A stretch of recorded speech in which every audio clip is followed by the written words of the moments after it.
Hi, this is Sue Jackson of the Book by Book blog, and I'm here today with my Friday Reads video. Just a quick weekly update today because I've been running around all morning and I'm ready for lunch.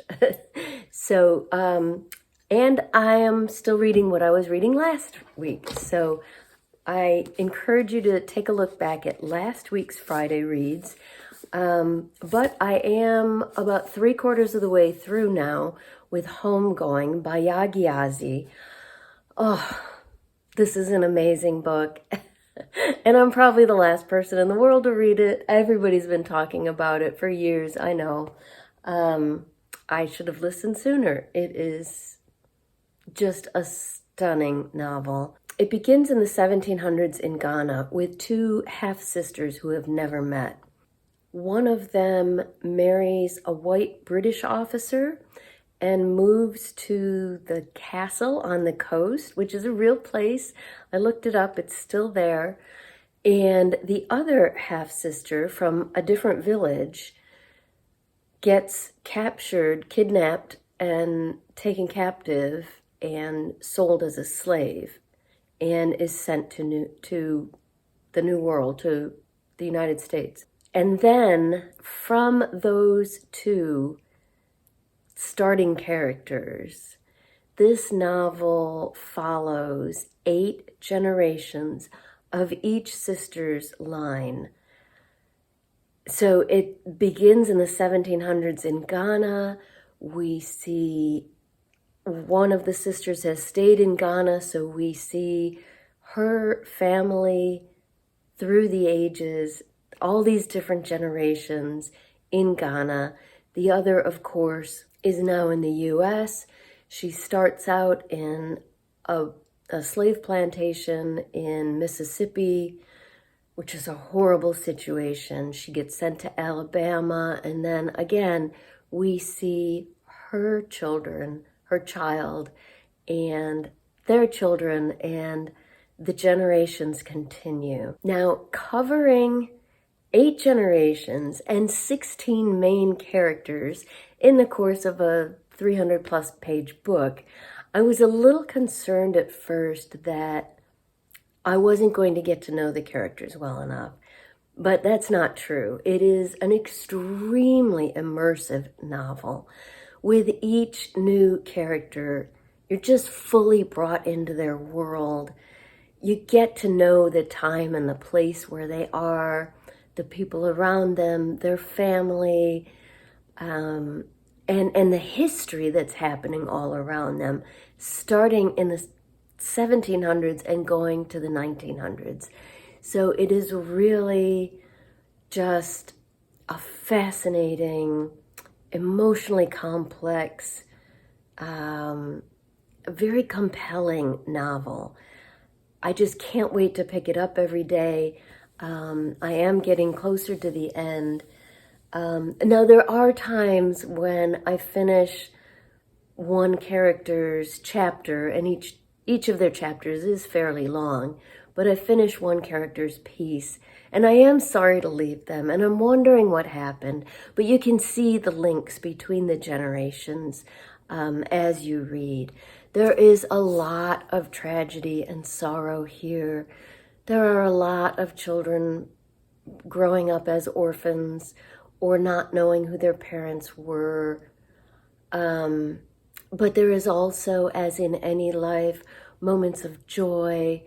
The history is just fascinating. I mean, I thought I knew all about slavery, having grown up, in the U.S., getting history lessons on it every year.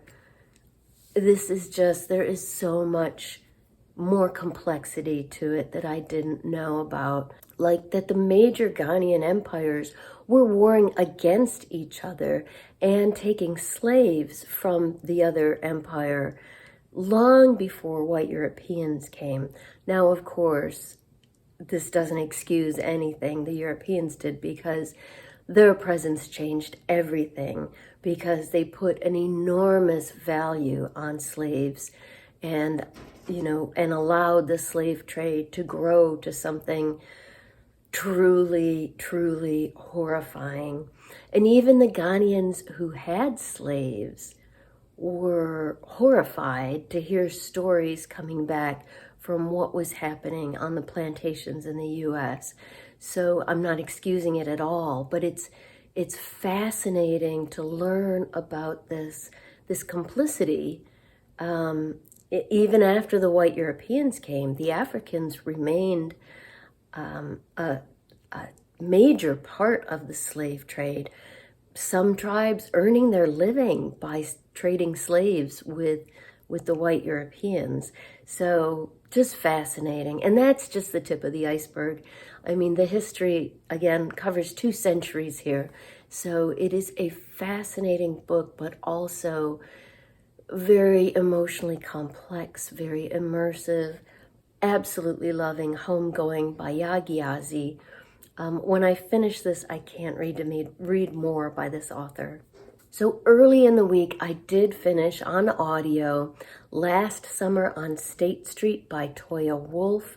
That was absolutely excellent. I won't go into detail about it. You can look back at my Friday Reads video from last week for a detailed discussion of it. Just at this point, having finished it, I just want to let you know it's an outstanding novel that I had never heard of before, and it's from a few years ago. I am so glad that I read it.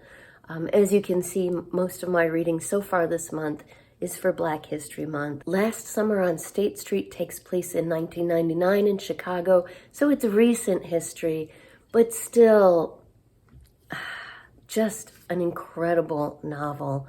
Not just about that time and place, as I said in last week's video, but also about this whole part of society that is invisible to most of us.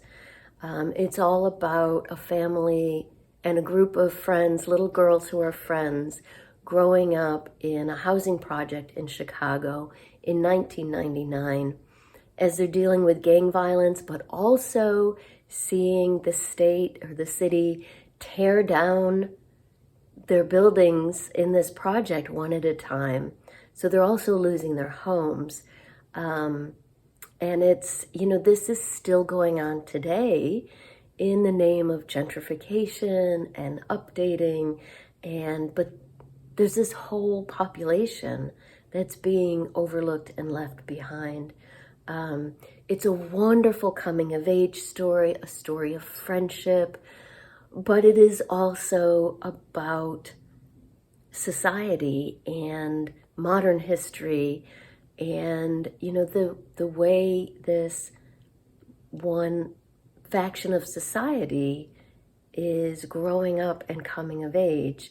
Now, it sounds really dark to put it that way, but you do know right from the beginning that the main character, the narrator, is narrating it as an adult. Things turn out fine for her and for one of her friends, though there is plenty of tragedy in that one as well. So I do have another audiobook ready to go for Black History Month, but I haven't started it yet.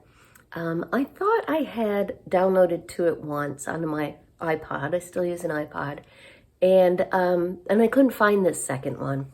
So I just checked my Apple Music app and found out where it's hiding. So I will start that today. It's called The Invisible Girls, a memoir by Sarah Thabarge. So this is written by a white woman who had survived cancer, breast cancer, barely survived. It sounds like it was a horrible ordeal for her. And she's seeing life in a different way, as a tragedy and challenge like that can make you do, when she meets a Somali refugee, a single mother trying to raise her 5 daughters. They came to the U.S. and then her husband left them. And they're on the brink of starvation. But the title of the book comes from the fact that they're invisible to their neighbors and to the people around them. Well, Sarah, the author of this book, starts talking to the woman, getting to know her. she reaches out and tries to help this family. And, I think typical memoir, the blurb says that in the process, it helped her as much as it helped them, that she learned a lot about connections and love and courage. So this was published in 2013. It is Black history, but again, a more modern take. And I think, since this focuses on a refugee family, I think that's an important aspect that we don't often hear about. I got that one as a free download from Sync, SYNC. If you've never heard of Sync, I encourage you to sign up for it. It's a summer program for teens, but it includes a wide range of books. And what they do is give away 2 free audios every week during the summer, although it starts in April and wraps up, I think, around the end of July or so.